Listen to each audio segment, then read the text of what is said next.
You believe that it's true? That Filipinos are just as good in business? Usapan natin West Philippine Sea, ha?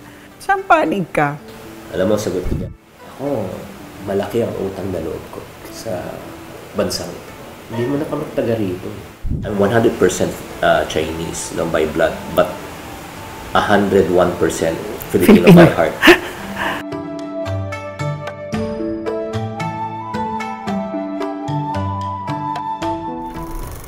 Kung Hei Fat Choy. Ako po si Lucy Cruz Valdez. Welcome to my vlog, Usapang Real with Lucy. And in the spirit of Chinese New Year, we're going to kick it off with Usapang Real with my favorite Chinoy, Mr. Chink Positive Chinky Tan. First, I'd just like to appreciate you for taking your time to come here and talk to me. My pleasure. And to think that this is my first, nako, Christian na at swak pa sa okasyon. Ako talaga, hanga talaga kay Ma'am Lucy. Bata pa ako, napapanood ko na. Okay. Ano yun eh? I-edit na lang, i-edit na lang. Double meaning yun eh. Bakit kaya ang hirap kitain ng pera? Turn your passion into profit. Pagdating sa pera, punta ng marami si Chinky Tan. Chinky is a perfect combination of Chinese and Pinoy business sense. He is a motivational speaker, TV host, an influencer, and an art collector. Wala pa siyang negosyong hindi nagtagumpay, ha? Kaya layunin niyang tulungan ng lahat na makamit ang financial freedom. Para sa mga nakakakilala kay Chinky Tan, pag sinabing pangalan niya, pumapasok sa isip ay pera, ipon, not iPhone ha, at panong yumaman. Ang gustong-gusto ko kay Chinky, hindi siya yung money greedy ang dating, kundi money wise. Kaya naman ang unang tanong ko sa kanya ay, nakinalaman ba yung pagka-Chinese mo? Well, definitely, yun nga, paano naging material yung parang finance sa kultura ng mga Filipino-Chinese. Oo. Ako naniniwala ako, how you were raised when you were young directly affects the way you view money today. Like, kung paano ka pinalaki, nakaka-apekto yung pananaw mo. Nung bata tayo, parati, di ba, yung parang sinasabi ng karamihan ng mga Filipino sa mga anak, gusto ko mag-aral ka mabuti para paglaki mo, maghanap ka ng magandang trabaho. Diba? Yun yung sabihin sa'yo, ang utak ng Pinoy nun, and even now ha, maging empleyado. Pero yung mga Chinese, maging negosyante. Kasi, tama ba? Yun kasi yung na-ingrained eh. Anak, pinag-aral kita mabuti para paglaki mo, magtayo ng magandang negosyo. Kayo yun. Chinese yun. Araw-araw namin naririnig yun. That's number one. Number two, when we were young, we saw yung my parents, they were in trade already. Nagbebenta, dumidiskarte. Yeah. Oo. And the reason why hindi rin sila naging empleyado dahil hindi rin sila nakapag-aaral. I see. Never finished formal school. Bakit sila hindi nag-aral? Alam mo, nakaka-curious yun kasi mga Pinoy, ang number one na pinag-iipunan nila, makapag-aral mga anak. Pero ang dami kong kilala nga na Chinese businessmen na hindi nakatapos pero ang yayaman. Yeah, I can still remember kasi yung first generation Chinese when they arrived here, they were the original overseas OCW. Overseas contract workers. Chinese workers. Parang gano'n. No, that's reality. Chinese talaga. Kasi yung first generation ng mga ninuno namin, during that time, because of hardship, communism, talagang wala silang talaga makain doon. Ang mantra nila, anywhere else but not China. Wow, So talagang nagkaroon talaga ng mass migration out. diaspora. Kaya di mo napansin, di ba, kahit sa anong bansa, may Chinese at merong Chinatown. Yes. Yeah. They're the original. Oo. And then, nung pagpunta nila dito sa Pilipinas, ang kwento sa amin is, yun nga, no read, no write, they cannot communicate. Di sila mag-Filipino, di sila mag-English, Chinese. So, sino mag-hire sa kanila, di ba? So, basically, what they did is they went into trade. Sila yung original na nagtataho. Sila yung original na nagbebenta ng bote, dyaryo, garapa. Sila yung mga original nun. So, pero with the intent na kumita at mag-ipon para magnegosyo in the future. Alam mo yung kwento nga sa akin ng mga taga-Divisoria. Nung araw daw, ang mga may-ari ng tindahan, mga Pilipino, at ang mga Chinese daw, sila yung nagkakariton. Ngayon, baligtad na. Ang nagkakariton, mga Pilipino, at ang may-ari ng mga tindahan, mga Chinese. Kailan nagka-turn around na ganon? At bakit? What is it in the culture? Yeah, because nga yung sa sobrang hirap nila, no, pagka kumita sila ng pera, 'di ba? Kumita sila ng pera. Culturally also, not only because of the situation. Ang unang mindset nila is mag-ipon to save money. Hindi gumastos. Hindi. Pag nakaipon na sila, anong gagawin nila sa ipon nila? Ibabalik nila sa negosyo para lalo pang kumita. Hindi rin mag-change ng lifestyle yan. Ganun ang way of thinking nila. Chinky, when you say that, okay, yun talagang value, no? How does that compare with the Filipino way of earning and spend? Ako siguro, I'm at the third generation eh. Third generation na ako eh. Ako talagang pinagpala rin ako na pinanganak ako. I'm 100% Chinese, no, by blood, but 101% Filipino by heart. So, I'm a Chinoy, and I praise be to God na I was raised in both, parang one is cultural and number two is the environment. Yung cultural, yung way of thinking, at saka yung mindset, it's very, very Chinese. Pero yung environment ko, di ba, very, very Filipino. Laking laking kalsada ako laking tondo eh.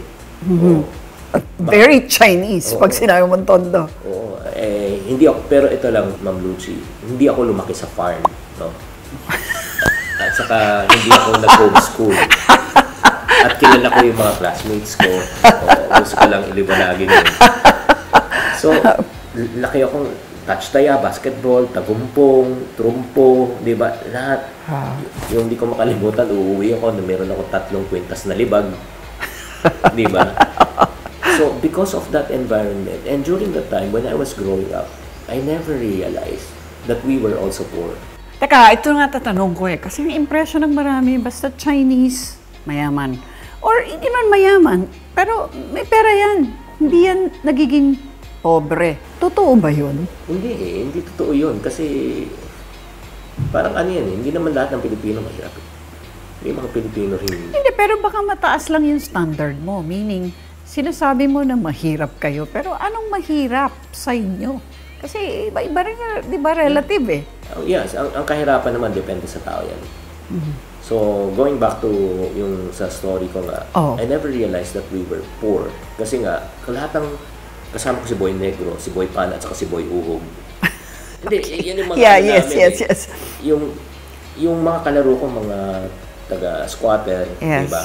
Kami naman, ang rental ng bahay namin, 500 pesos. Mahal na ba yun nun? Oo, pero... Oo, 500 pesos ang rental namin. Ano yun? Mababa yun. Kumbaga... It's low income talaga. Hindi ka naman tumama sa middle class man lang. And because of that, Hindi, pero saan ka nag-aaral? No, sa private school. Diba? So, middle class ka siguro. Hindi naman siguro. Pero kasi there was a season in our lives na talagang na-bankrupt si Papa. Pag na-bankrupt ka... wala talaga. 3 years yun. Anong 3 years? 3 years ng depression niya, 3 years na wala siyang ginagawa, nasa bahay lang siya. Wow! Anong pinagkakakitaan niyo? Anong kinabuhay? Sweepstakes and high alay. Sino nagbenta? Hindi, siya tumataya. Oh, come on! Yes. Naniniwala kayo doon? I mean, is that a Chinese thing? Because yun nga, parang out of depression talaga and yun nga, frustration. Yan parang yan yung parang way niya to be able to meet the needs. To gain capital again, no? Kasi bakit siya nalugi? Naloko siya ng mga kaibigan at kamag-anak. Masyado siya nagtiwala. And the sad part is, the reality about life is this. 2 realities na intindihan ko eh. Number 1, money is very relative. Yes. The more money you have, the more relatives you have. No money, no relatives. Kasi, mali pala, intindi ko. Oo, di ba? Nag-gets mo? Yes. everybody loves a winner. I mean, that's the expression, di ba? Nung wala siya ng kaibigan kamag-anak, kaya siya na-depress. And the second thing that I realized, the people who are closest to you are the people who can hurt you most. That's such a sad, truth, if indeed it's true. Yung mga taong na inaasahan mo na tutulong sa'yo, hindi pa sila tumutulong. Yung mga taong tinulungan mo, naaasahan mo, wala. So that really led to one of the greatest depression of my father. And I cannot forget this. Nakadungaw yung tatay ko every single morning sa tala namin na ako'y, kung naalala nyo pa, yung mga bintana dati ay gawa sa kahoy at kapis. Oh, yes. Na nabubuksan mo lang siya tuwing summer. Kasi otherwise, pagka mabasa, ang hirap, di ba? Oo. So, hindi ko makalimutan yun. So, ang hirap talaga. Kaya nga, talagang during the time, sobrang hirap. Nagpo-promissory note din si Mama sa pagbabayad ng tuition fee. Nagta-terms din siya. So, those were the, kaya nga, dapat hindi natin sasabihin, ay, lahat ng mga Chinese may yaman. Hindi mo alam kasi kung anong pinagdadaanan ng isang pamilya. During those times, maka-Diyos ba kayo? I mean, kasi ikaw, I know you to be a Christian. I don't know how you were saved, no? But that's an entirely different story. But at that time, paano nag-cope yung mga magulang mo? Very naman yung mga typical Filipino-Chinese family during that time. Very ecumenical in the sense na sa bahay namin, may may Buddha. Lahat. Sa tabi, may santo, mga Mary, Santo Niño. Meron pang isa basta Taoism yata. Minsan nga, nagtanong ako, medyo nako-confuse ako, saan ba talaga tayo mag-church? Minsan punta tayo Sengwansi, minsan punta tayo ng Tondo Church, Paklaran, minsan punta. Sabi, ba't natin ginagawa? Anak, ganito yan. Just in case, pag hindi sumagot ang isa, may backup tayo. Sigurista. Gamit talaga, no? Talaga yun talaga yung belief yun or joke yun? No, it's a belief. Talaga. Why would you put 3? Diba? Oo, diba? So, ganun yung parang siyempre, growing up like that, hindi ko naman naintindihan. Kaya, pero, hindi naman kami practitioner, sila lang siguro ang practitioner. Pero, ako personally, I had an encounter with God later part of my life. Kaya nagbago yun. Teka, so, what did you learn from that 3-year depression na dinala mo hanggang sa pagtanda mo? That made you who you are today and what you are today. Yes, actually, right now, I can say it with probably with confidence. I thank God na dumaan ako doon. But during that time, hindi. Siyempre. Pag may pinagdadaanan ka. Lessons learned.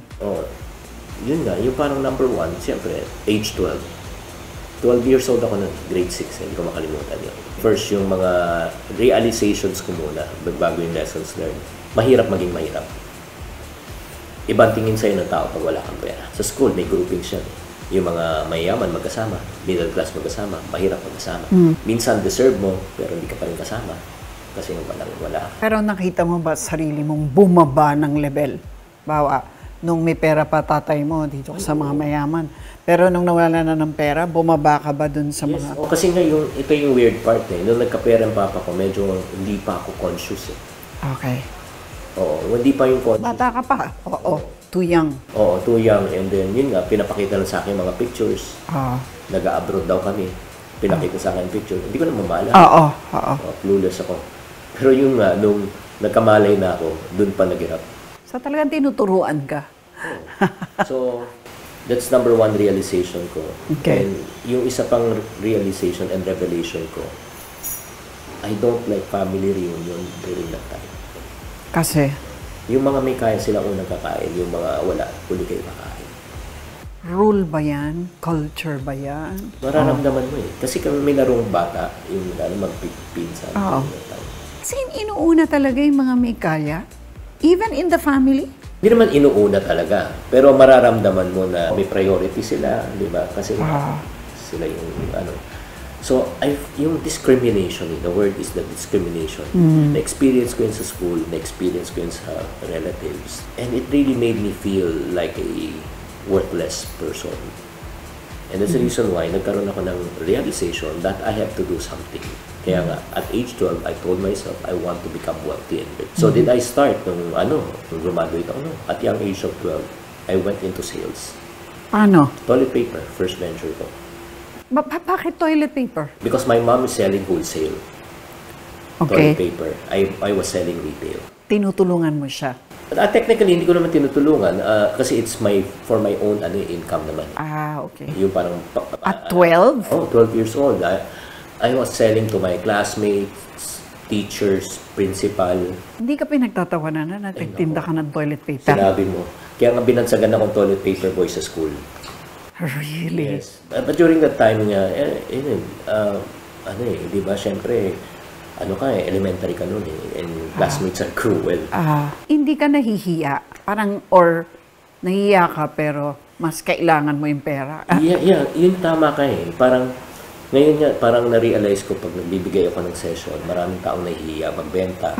Pero alam mo, nung bata ako, namili ako eh. Sabi ko sila nung sarili ko, ang mas nakakahiya. Walang pera na nagtitiis ka. Or mas nakakahiya na wala kang pera pambayad ng tuition fee, wala kang pera pambayad ng kuryente na mapuputulan ka, wala kang pera pambayad ng hospital bills mo, at pupunta ka sa mga mata pobre mong kamag-anak at kaibigan at hihingi pera. Alam, mas nakakahiya.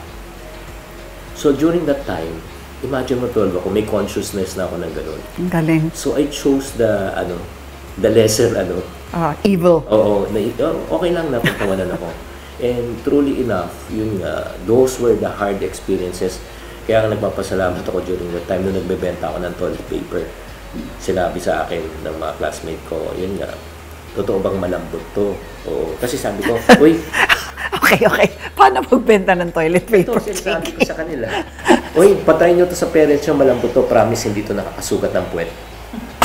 Totoo talaga? So, some of them are polite, they buy from me, and I'm thankful to my late principal who bought the entire school supply from me. So that really... Pinoy ba yun? Chinese? No, Chinese. And, ito nga tanong ko eh. May diferensya ba yung trato sa'yo ng mga kapwa Chinese or ng mga Pilipino? I believe, no? I felt during time, culturally, again, mabalik tayo sa culturally sa mga Chinese. Again, bakit sila nagne-negosyo? Kasi naka-implant na sa kanila. Nakikita nila. Di ba? Pamumuhay nila.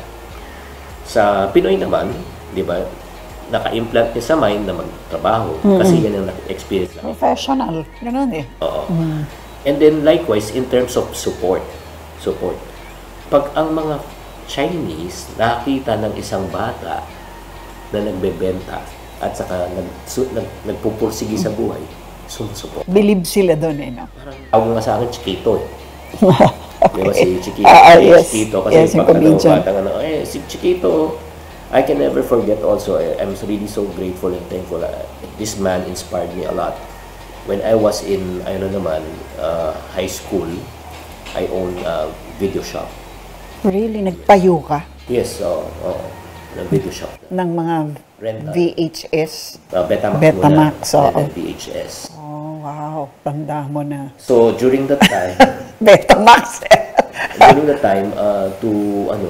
ang ginagawa ko, I put, aside from my shop, to increase the sales, I do door-to-door.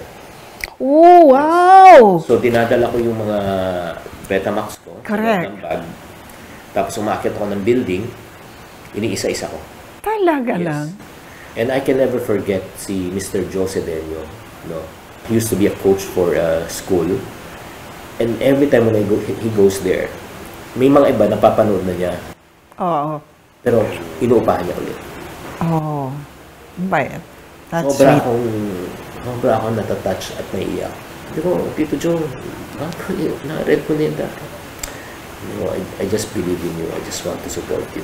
I know you will go places. Joy is Filipino. Filipino-Chinese. Chinese din. Kaya yun yung parang support ng community to a starting But it really gives us hope eh. In general, no, mas konti ang mga Filipino business success kesa sa mga Chinese. Siguro hindi lang na-expose, hindi lang napag-uusapan. Kung titignan mo ngayon, kasi dami ko nang ini-interview sa TV show ko, sa mga vlogs ko, ang dami ng Pinoy na naging successful, hindi lang pinag-uusapan. Pero kasi the captains of business are all, if not full Chinese, in part Chinese, and in a big way. Tapos parang kahit na yung mga sabihin na natin, nouveau rich, karamihan mga Chinese may Chinese blood.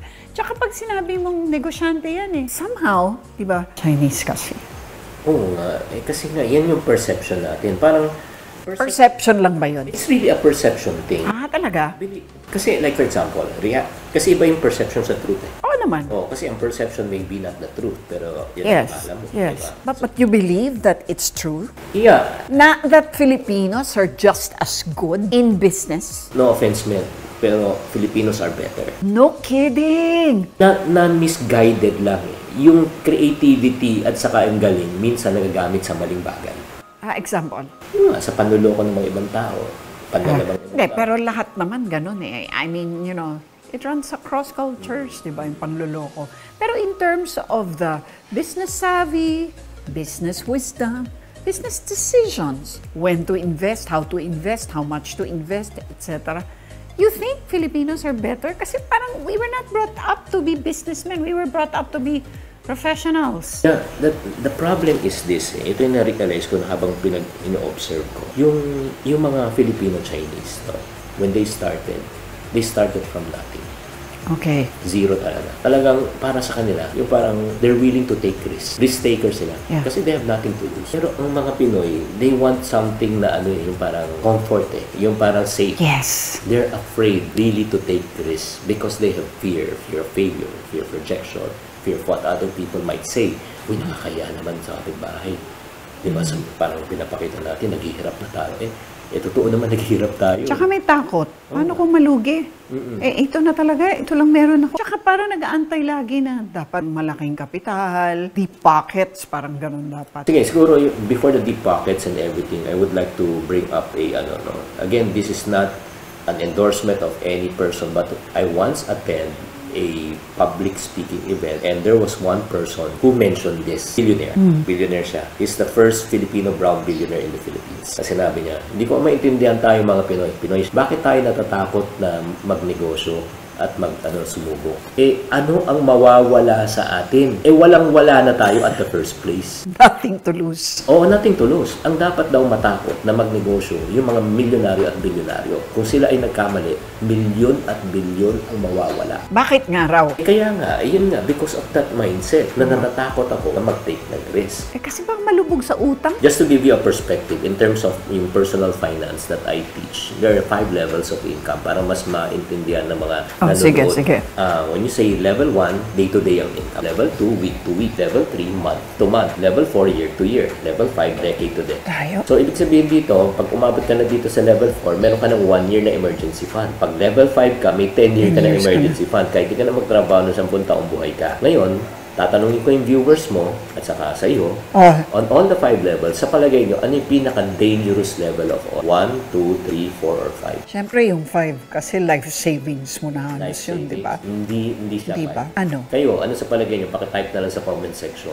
Ano yung 5? Aside from that, one more try. 1, day-to-day. 2, week-to-week. Month-to-month. Siguro month-to-month. Exactly. The most dangerous level, guys, is level 3. Bakit? Level 1 and 2, daily and weekly. Hirap na hirap ka. Isang kahig, isang tuka. Walang kahig, walang tuka.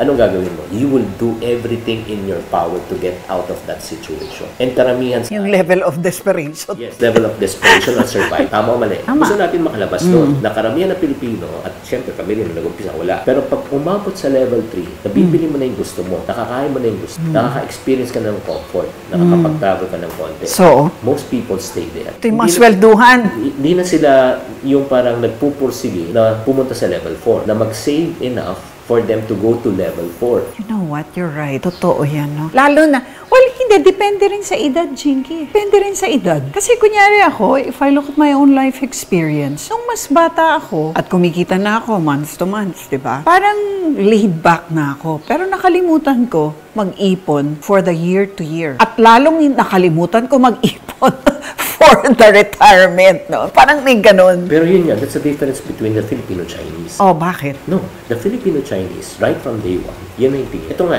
tingnan mo. Paano? Anong tingin? Like for example, ito na lang. Doon sa 5 yon, saan sila? Nasa level 5 sila, karamihan. Yun na nga. And even the Parang ang layo ng pananaw. always long term. Example na lang, wag na Filipino-Chinese. Let's talk about the Ayalas. Level 5 yan. Alam mo ba sa Ayala Avenue, Makati, karamihan ng mga properties owned by the Ayala. And majority of the properties there are on lease. Yeah, 50 syempre. years. 50 years on lease. Yeah. Ang kontrata, you build the building, after 50 years, you return the property with the land, with the building. Kasama niyo. Why would the Ayalas want it back after 50 years? They're dead, di ba? Nagtatanong ako. Pero ganun kalayo yung vision, ano? The reason why the Ayalas want back their property, it's not for them, it's for the next Generation. Ganun sila mag-isip. Ganyan ba mga Chinese? Yes. Kaya nga may joke. Galing ng longevity, no? May joke May joke. Alam mo kung, ito joke lang po disclaimer lang. Kung lahat daw ng presidente ng bansa, Chinese, walang gera sa buong mundo. Teka muna, mapunta tayo sa gera. Ito. Oo, teka. Natapusin mo Sige. Paano walang gera? Sige, sabihin niya sa mga anak niya. Ikaw, invade to, ito. Sandali lang. Sino bantay tindahan? Wala bantay tindahan. Balik. One piece. Negosyo talaga siya. Yeah, I mean, They always think yung sino magmamana yes. ng negosyo na inumpisa. Okay, well, let's move on to war because this is getting... ito, war. Are you saying in effect, mapag-usapan natin West Philippine Sea, ha? Tanong lang kita, saan ka dyan? Saan panig ka? Pag tinignan kita at kinausap kita talaga, heart to heart, Chinky, saan kayo pumapanig dito sa labanang ito, sa giriang ito? Alam mo, sagot ko dyan, iniibig ko ang Pilipinas. Ito pong lupang aking sinitangan. Oo, handa ang kabayan. Alam mo, kahit na, I'm a Chinese by blood, pero, number one, malaki ang utang na loob ko sa bansang. Hindi mo na kami taga rito, pero binigyan kami ng pagkakataon. Kung may mga Pilipino na nangangarap na pumunta ng Amerika, na, yun nga, that's their parang dreamland, di ba? Parang American dream. Para sa akin, Pilipinas. Lakas ng tama sa akin noon. Sa kabila ng ating mga tinatawag na faults and foibles, syempre naman deserve pa rin ng ating bayang minamahal ang ating loyalty. At sa kabila ng hidwaan ng China at Pilipinas, abay, isa lang masasabi ko dyan. Atin pa rin ang West Philippine Sea. Okay, peace. Kung hey, Pachoy.